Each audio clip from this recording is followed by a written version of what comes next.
सफलता पाने के लिए हर व्यक्ति कठिन परिश्रम करता है, लेकिन कई बार दिन रात किए गए परिश्रम से भी मनचाहे परिणाम हासिल नहीं होते हैं, जिससे हमारा मन उदास हो जाता है। मनुष्य कर्म से महान होता है, जन्म से नहीं। और एक बात याद रहे दोस्तों, सबसे बड़ा गुरु मंत्र है, कभी भी अपने राज किसी को मत बताना, नहीं तो यह आपको नष्ट कर देगा। अक्सर कहा जाता है कि समझदार व्यक्ति वही है जो बोलने से ज्यादा सुनने में विश्वास रखता है। मौन रहना एक कला है, और यकीन मानिए ये जितना आसान सुनने में और पढ़ने में लगता है, उतना ही ज्यादा कठिन काम है, जो हर कोई नहीं कर पाता। चुप रहने के कई नुकसान हैं, लेकिन सही जगह चुप रहने के कुछ ऐसे फायदे भी हैं, जिन्हें जानना उन लोगों के लिए तो बहुत आवश्यक है जो अक्सर हर जगह बोलने या जवाब देने की आदत रखते हैं। चाणक्य नीति में जीवन को सफल और सुखी बनाने के लिए कई बातों का जिक्र किया गया है। आचार्य चाणक्य ने ऐसे 8 जगहों के बारे में बताया है जहां हमें हमेशा खामोश रहना चाहिए। चाणक्य बताते हैं कि इन स्थानों पर चुप बैठने वाला व्यक्ति जीवन भर सुखी रहता है। साथ ही अगर इन 8 स्थानों पर व्यक्ति अगर गलती से भी अपना हस्तक्षेप कर दिया तो आगे चलकर वह बहुत बड़ी मुसीबत में फंस सकता है। तो चलिए, पहला है जहां लड़ाई झगड़ा चल रहा हो। चाणक्य नीति में आचार्य चाणक्य बताते हैं, जहां पर लड़ाई झगड़ा हो रहा हो उस जगह पर व्यक्ति को हमेशा खामोश रहना चाहिए। यदि किसी स्थान पर झगड़ा हो रहा है और आपका उससे कोई संबंध नहीं है, तो आपको उसके बीच में कोई भी हस्तक्षेप गलती से भी नहीं करना चाहिए। अगर आपने गलती से भी उन लोगों के बीच में हस्तक्षेप कर दिया तो आगे चलकर आपके ऊपर बहुत बड़ी मुसीबत आ सकती है। इसलिए झगड़े वाले स्थान पर मौन रहना ही अच्छा है। नंबर 2, जहां लोग अपनी तारीफ खुद ही कर रहे हों। अगर किसी स्थान पर लोग खुद की तारीफ खुद ही कर रहे होते हैं तो वैसे स्थान पर खामोश रहना चाहिए। साथ ही यदि किसी स्थान पर सभी लोग अपना अहंकार दिखा रहे हैं तो वहां पर आपको बिल्कुल खामोश बैठना चाहिए। ऐसी जगह पर बोलने वाले व्यक्ति का अपमान ही होता है।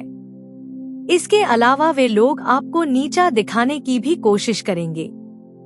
इसलिए एक बुद्धिमान व्यक्ति को ऐसे स्थान पर हमेशा चुप ही रहना चाहिए। नंबर 3, जब कोई किसी और की बुराई कर रहा हो। जब कोई आदमी आपके सामने किसी तीसरे आदमी की बुराई कर रहा हो तो उस समय आपको बस चुप रहकर सुनना चाहिए और अपनी राय व्यक्त नहीं करना चाहिए, क्योंकि जो आज आपके सामने किसी तीसरे की बुराई कर रहा है वह कल किसी और के सामने आपकी बुराई भी कर सकता है। यदि आपने कुछ कहा तो इसलिए बेहतर यही होगा कि आप ऐसे स्थान पर रुके ही ना जहां किसी की बुराई की जा रही हो। नंबर 4, जब आपके पास अधूरी जानकारी हो। अधूरी जानकारी बहुत ही खतरनाक होता है। यदि आपको किसी घटना या किसी विषय पर अधूरी जानकारी है तो तब आपके लिए चुप रहना ही उत्तम है, क्योंकि अधूरा ज्ञान बड़ा घातक होता है। यह आपको हंसी का पात्र भी बना सकता है या किसी मुसीबत में भी डाल सकता है, या फिर आपके दिए गए अधूरे ज्ञान से दूसरे को हानि भी हो सकती है। इसलिए आपको किसी दूसरे को सलाह या ज्ञान तभी देना चाहिए जब आपको उस चीज के बारे में पूरी जानकारी हो। नंबर 5, जब सामने वाला व्यक्ति आपकी भावना ना समझ रहा हो। जब आपको यह ज्ञान हो जाए कि सामने वाला व्यक्ति ना तो आपकी भावना का सम्मान कर रहा है और ना ही वह आपकी बात को समझ रहा है, तो ऐसी स्थिति में आपको स्वयं शांत और चुप हो जाना चाहिए, क्योंकि ऐसे लोगों को आपकी भावना या दुख से कोई मतलब नहीं होता है। ऐसे लोगों को अपना राज बताकर आपको पछताना ही पड़ेगा। हिंदी में एक कहावत है कि भैंस के सामने बीन नहीं बजानी चाहिए। इस समय आपको इस कहावत पर गौर करना चाहिए, ताकि ना तो आपकी एनर्जी वेस्ट हो और ना ही आपको बेवकूफ समझा जाए।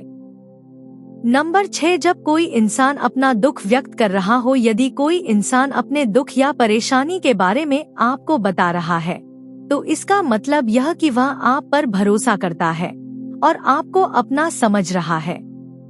ऐसे में तुरंत ही उसे समाधान बताने के बजाय चुप रहकर उसकी दुख या समस्या को ध्यानपूर्वक अच्छे से सुने। उसके बाद अगर आपने कभी जिंदगी में वैसी परिस्थिति का सामना किया हो और आपको यह पता हो कि ऐसी परिस्थिति में क्या करना सही होगा, तभी जाकर ही आप उसको उसके परेशानी अनुसार समाधान दें। यदि आपको नहीं पता कि उस समय क्या करना चाहिए, तब आपके लिए चुप रहना ही बेहतर होगा। ऐसा इसलिए क्योंकि गलत सलाह देने से उसकी परेशानी और भी बढ़ सकती है। और सबसे जरूरी बात यह है कि आप उसके दुख या समस्या को गुप्त ही रखें, किसी और को न बताएं। नंबर 7, जब कोई व्यक्ति आप पर क्रोधित हो या आपसे झगड़ा कर रहा हो। जब आपका कोई करीबी व्यक्ति आपसे झगड़ा कर रहा हो या किसी बात पर आपसे क्रोधित हो, तो तब उसके सामने आपका चुप रहना ही समझदारी भरा कदम होगा, क्योंकि जब व्यक्ति गुस्सा कर रहा होता है, तब उसका अपने मन पर नियंत्रण नहीं रहता। ऐसी परिस्थिति में उनके क्रोध की अग्नि में अगर आप भी कूद पड़ेंगे या उनसे झगड़ा करने लगेंगे, तो जो बात कल सुलझ सकती थी, वह और भी ज्यादा बिगड़ती चली जाएगी। उस समय सब सहकर अगर आप चुप रहेंगे, तो वह खुद ही मन यह सोचकर पछताने लगेंगे कि उन्होंने आपके साथ गलत किया, और वह शर्मिंदा होकर खुद ही आपके पास चलकर आएंगे और आपसे माफी मांगेंगे। क्रोधी व्यक्ति के साथ बहस करना आग में घी डालने जैसा ही होता है। इससे उसके क्रोध की आग और भड़केगी और आपको ही उसका खामियाजा भुगतना पड़ेगा। नंबर 8, जब किसी मुद्दे से आपका कोई संबंध न हो। अगर आपका किसी मुद्दे से कोई संबंध न हो, तो वहां आपका चुप रहना बनता है। बिना किसी वजह अगर आप दूसरों के मुद्दों पर बोलेंगे, तो यह आपके लिए अनिष्टकारी रहेगा। इसमें केवल और केवल आपका ही नुकसान होगा। आप तब तक चुप रहें जब तक आपको उस मुद्दे को लेकर कुछ पूछा ना जाए। इसके अलावा अगर आपको उस मुद्दे के बारे में कोई स्पष्ट जानकारी नहीं है, तो तब भी आप चुप रहें। बेवजह दूसरों के मुद्दों पर दखल देने से आपकी भारी बेइज्जती हो सकती है।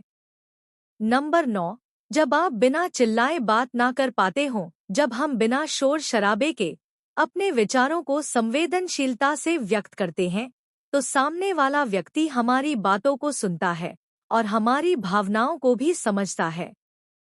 लेकिन ऊंची आवाज में बात करना सामने वाले के मन में गलत असर डालता है।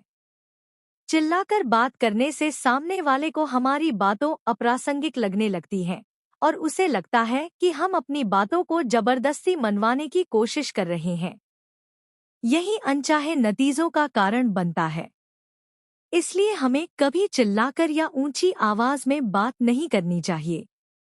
अगर आप बिना चिल्लाए कोई बात नहीं कह सकते, तो वहां चुप रहने में ही आपकी भलाई है।